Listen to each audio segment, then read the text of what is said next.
Et je vous propose maintenant de passer à l'avant-dernière communication sur la microchirurgie reconstructrice de la main et du membre supérieur, professeur Vego U. Un mot pour présenter le professeur Weigohu. Il est chef de service de chirurgie plastique, reconstructrice, esthétique, SOS main au CHU de Brest. Il est chirurgien plasticien et la microchirurgie reconstructrice de la main et du membre supérieur, c'est son domaine. Merci. Madame la Présidente, Messieurs les modérateurs, mes chers amis, mes chers collègues. Alors, je voudrais tout d'abord remercier Monsieur le professeur Germain de m'avoir proposé de traiter le sujet de la microchirurgie reconstructrice de la main et des membres supérieurs. Pour être avoir plus de clarté, je vais s'arrêter sur l'avant-plan. Alors, on ne peut pas parler de chirurgie de la main et microchirurgie sans évoquer le professeur Jacques Baudet, qui est mon maître et mon patron, qui était pionnier européen de la microchirurgie reconstructrice et chirurgie de la main moderne.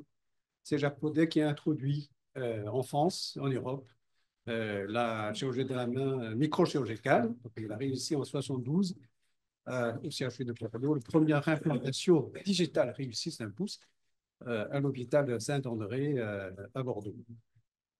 J'ai eu la chance d'être accueilli et passer 8 ans auprès de lui pour mes études de spécialisation et ensuite être chef de clinique associé dans son service. Et après, j'ai quitté Bordeaux en 95 pour arriver à Brest pour développer la chirurgie plastique et le service et développer centre et soins en même temps en associé avec le professeur Lennet. Alors, je vais vous parler sur trois composants. La réimplantation de la main des doigts, dans la technique microchirurgicale, reconstruction digitale par transfert d'orteil, et troisième point, la reconstruction pluridisciplinaire de la main et de l'avant-bras en urgence différée. Alors, la première implantation de la main réussie sur le plan clinique, c'est réalisée en 1963 par le professeur Chen Zhongwei à Shanghai. Et depuis, donc, les techniques évoluaient et de plus en plus de chirurgiens plasticiens, chirurgiens orthopédistes, après la technique pour réimplanter les doigts. Aujourd'hui, les techniques sont parfaitement mieux et surtout les indications sont de plus en plus claires. Alors, les meilleures indications de réimplantation, c'est bien sûr une main totalement ou partiellement amputée, l'amputation multidigitale, l'amputation du pouce, l'amputation tout part chez les enfants, aussi l'amputation unidigitale avec préservation de l'insertion distale des fléchisseurs superficiels afin d'obtenir le meilleur résultat fonctionnel et esthétique possible. Voici, c'est une main réimplantée à un homme de 72 ans. Il est évident, il faut tout mettre en œuvre pour réussir cette réimplantation qui lui permet de retrouver une fonction tout à fait correcte, bien meilleure, je pense, par rapport à une allogreffe. D'ailleurs, je suis d'accord avec Laurent, la seule indication de allotransplantation de la main, c'est amputation bilatérale et jamais unilatérale. Les réimplantations multidigitales proximales. Et pour réussir ce type d'urgence, il faut tout faire durant cette urgence, garantir la réussite. Donc, surtout sur le plan vasculaire, j'ai l'habitude de réaliser au moins 2 artères, et au moins 2 ou 3 veines dorsales pour permettre que la vascularisation soit parfaitement rétablie et pérenne. L'amputation, les 3 doigts radiocongelés, donc problème de conservation, amputer, garder dans les congélateurs, attendre ce qu'on arrive, et finalement, on a réussi avec des protocoles spécifiques pour réimplanter ces 3 doigts. Un enfant de 11 ans, amputation distale, et il faut tout faire, bien entendu, de restaurer, de réimplanter ces doigts avec des techniques chirurgicale plus difficile puisque les vaisseaux sont plus petits. Et dans ce cas-là, malheureusement, il faut utiliser le microscope qui nous permet de réparer les vaisseaux 0,3, 0,4 mm de diamètre. Ring finger, avec préservation de fléchissage superficiel à son insertion distale. Dans ce cas-là, il faut tout faire, car c'est le meilleur moyen de restaurer une main à la fois fonctionnelle et esthétique, surtout pour une jeune femme. Parfois, on a besoin de restaurer la fonction en urgence, d'emblée, n'a pas réalisé des réimplantations sur place et fait des réimplantations ectopiques, par exemple, chez ce patient. Amputation de 4 doigts, donc l'annulaire est amputé en 2 morceaux. Dans ce cas-là, il vaut mieux restaurer la cascade digitale en utilisant donc le bout du 4e doigt implanté à la place de l'index, le majeur en place du 4e, l'index sur le place de majeur et le majeur sur le 4e, ainsi de suite, ce qui donnait à la fin une fonction correcte de la main sans avoir des gènes fonctionnels les uns les autres, parce que les doigts implantés, quoi qu'on fasse, surtout en proximal, ça présente toujours certains raideurs articulaires qu'on ne peut pas totalement corriger. Deuxième partie, je voudrais vous parler des reconstructions digitales par transfert d'orteil microchirurgical. L'orteil représente c'est des tissus qui est plus proche d'un doigt manquant. On peut utiliser ce type de technique en fait pour tout type de reconstruction digitale. Le premier cas réalisé en deuxième orteil transféré en 1966 à Shanghai également. Et on peut utiliser, première chose, c'est de remplacer, par exemple, chez cet enfant d'1 an, avec cette malformation congénitale, initiale des doigts, voilà, et reconstruction, une pince polycydigitale par 2 transferts de deuxième orteil sur les 2 pieds. Le premier temps, c'est d'abord restaurer le pouce, et ensuite, secondairement, deuxième temps, de transférer le deuxième orteil de l'autre pied sur le 3e rayon afin de restaurer ce type de pince qui lui autorise de voir une vie assez autonome. Même type de reconstruction de pince, c'est un cas une amputation par explosion de la main. En urgence, récupérer le pouce, seulement le pouce qui est récupérable, réimplantable. Et secondairement, le transfert du deuxième orteil qui lui permet de repasser son permis de conduire de poids lourd avec, au niveau du site honneur du pied, des séquelles relativement minimes. Parfois, face à des échecs de réimplantation, comme chez cette petite fille de 5 ans, voilà une reconstruction sur mesure du premier orteil, tout en minimisant, bien entendu, de séquelles au niveau site honneur, avec, de l'autre côté, un résultat final fonctionnel et esthétique de bonne qualité.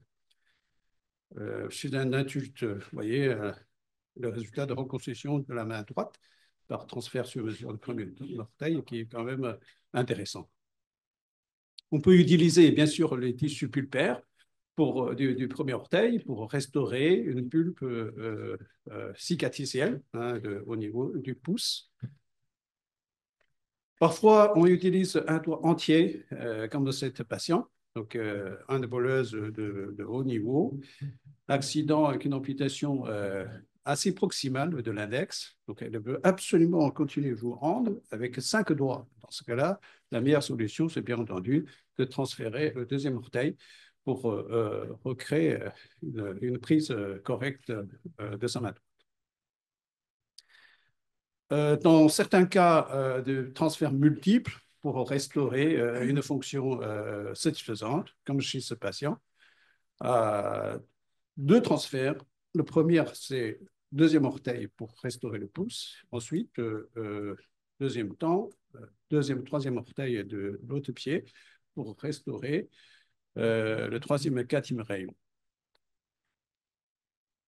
Parfois, en urgence, dès le départ, il faut planifier le type de reconstruction à réaliser.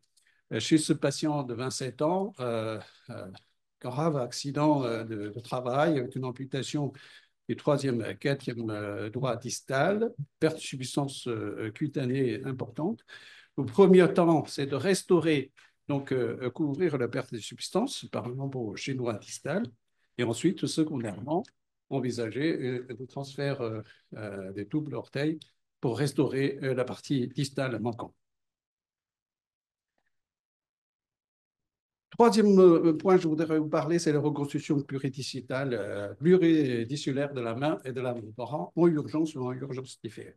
On sait bien que ce type de lésion complexe de la main ou de l'avant-bras, avec des gravités redoutables qui met directement en jeu la fonction de la main, donc le chirurgien reconstructeur, pris en charge de ce type de lésion, doit, dès le départ, établir une stratégie thérapeutique assez claire. Donc, nous envisageons bien entendu de réaliser d'abord le barrage agressif en excisant tous les tissus voués à la nécrose, avec une ostéosynthèse solide et une revascularisation immédiate de la main, et ensuite reconstruction des muscles, des tendons, des nerfs, et chaque fois que cela est possible, afin d'assurer une couverture cutanée par des lambeaux pédiculés ou libres, avec ensuite des rééducations précoces. Voilà quelques cas cliniques. Il s'agit d'un homme de 22 ans, écrasement de la main droite par une presse de 5 tonnes, donc avec une perte de substance palmaire, cutanée, vasculaire et nerveuse, assez impressionnante.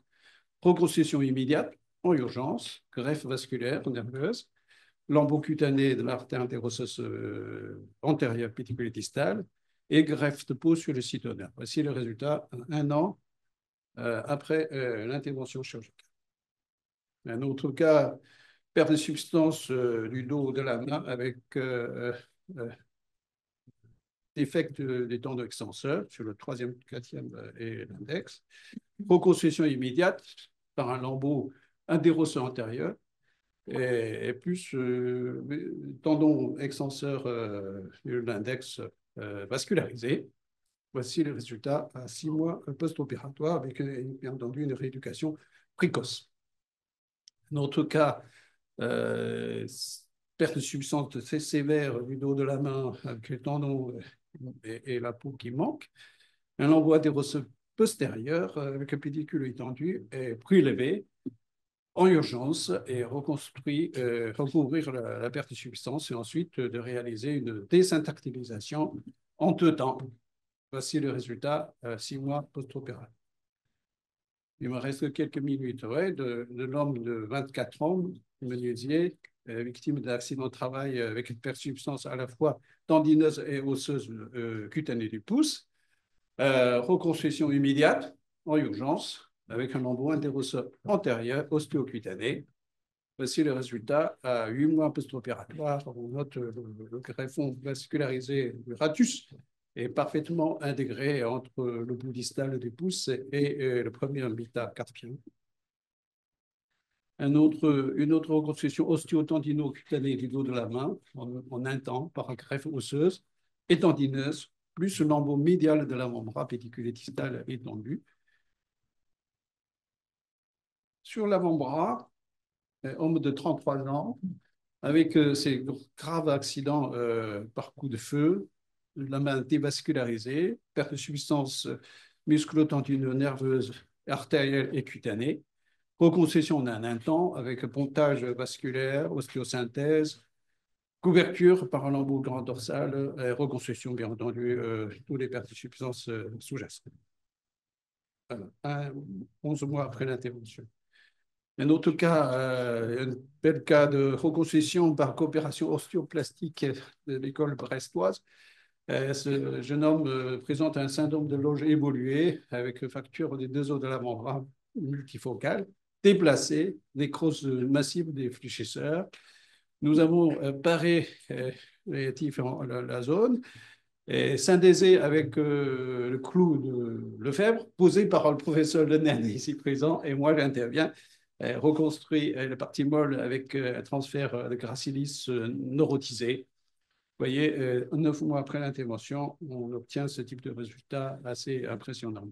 Enfin, la dernière patiente que je veux vous parler, c'est une jeune femme avec une amputation, enfin, un écrasement sévère de l'avant-bras, large perte de puissance osteo-cutaneo-tendineuse, etc., et reconstruction par un composite osteo-musculaire et fibulaire, neurotisé avec muscle soliaire, un an post-opératoire et retrouver une fonction tout à fait convenable.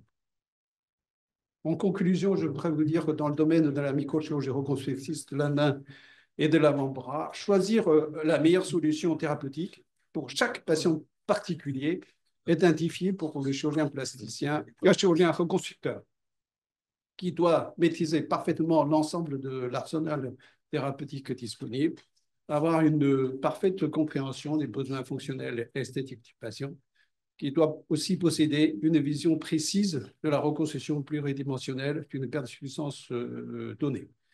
La réimplantation digitale ou de la main en urgence, comptée par une bonne indication chirurgicale, est généralement considérée comme la meilleure technique de reconstruction fonctionnelle et esthétique des éléments amputés.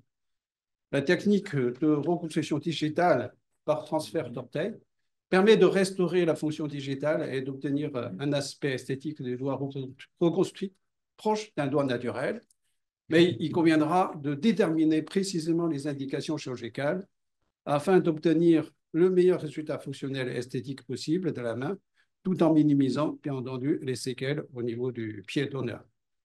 Enfin, la reconstruction pluritissulaire en urgence ou en urgence différée, suivie d'une rééducation précoce, est bénéfique pour les victimes des traumatismes complexes de la main ou de l'avant-bras. La prise en charge globale de ces lésions dès le stade d'urgence par l'équipe spécialisée permet aux patients de récupérer une fonction satisfaisante, favorisant ainsi une réinsertion socio-professionnelle rapide du patient. Je termine par le mot de mon maître, Jacques Baudet, au pouvoir grisant de la connaissance et de l'action chirurgicale, il faudra souvent substituer l'efficacité sereine du bon sens et de la sagesse.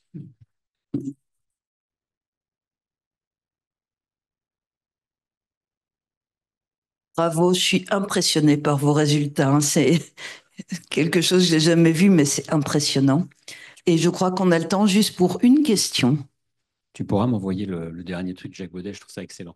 J'ai une question sur l'épidémiologie des SOS mains.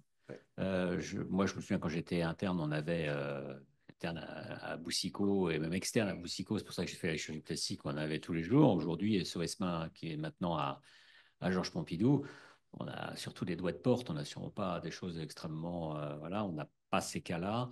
Est-ce que tu as vu une modification? Alors, toi, tu es en province où il y a peut-être plus. D'abord, il y a de la pêche, il y a de l'agriculture, il y a des choses comme ça. Est-ce que tu avais une modification dans le temps? Est-ce que, ou sur l'ensemble des SOS mains de France, est-ce qu'il y a vraiment une modification de l'épidémiologie? Il y a pratiquement plus d'industrie. Les mains de presse, on les voit pratiquement plus. Voilà, si tu peux dire un mot sur le sujet. Tout à fait. Les grosses urgences traumatiques de la main, on voit de moins en moins. Première chose, probablement, c'est il y a de moins en moins d'usines, d'industries. Et deuxièmement, aussi, les machines sont de plus en plus sécurisées. En revanche, les accidents domestiques, donc deux à gazon, scie circulaire, tronçonneuse, voilà, et on voit encore régulièrement. Donc La scie. Si circulaire, donc bricolage à la maison. Ouais. Taillé, ouais.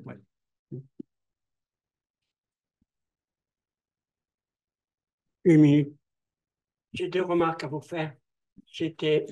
D'abord, on n'entend plus parler des sanctions depuis une dizaine d'années.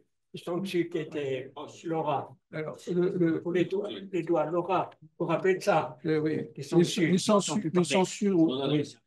La deuxième, oui, merci. La deuxième question, je n'ai pas compris comment vous avez revascularisé ça s'appelle le doigt, ring finger. Ah. Parce qu'il y a un arrachement dans le ring finger, ce n'est pas une section. Alors, pour moi, la microchirurgie, ça reste une technique.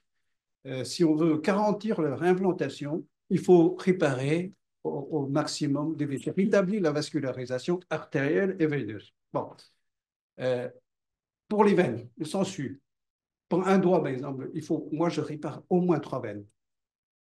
Quoique, même meilleur chirurgien du monde, pour réparer une artère, une veine, vous pouvez voir des thromboses. Hein. Donc voilà, réparer 3 veines, c'est 42 artères, 3 veines. Quand un ring finger, les vaisseaux sont strippés, arrachés.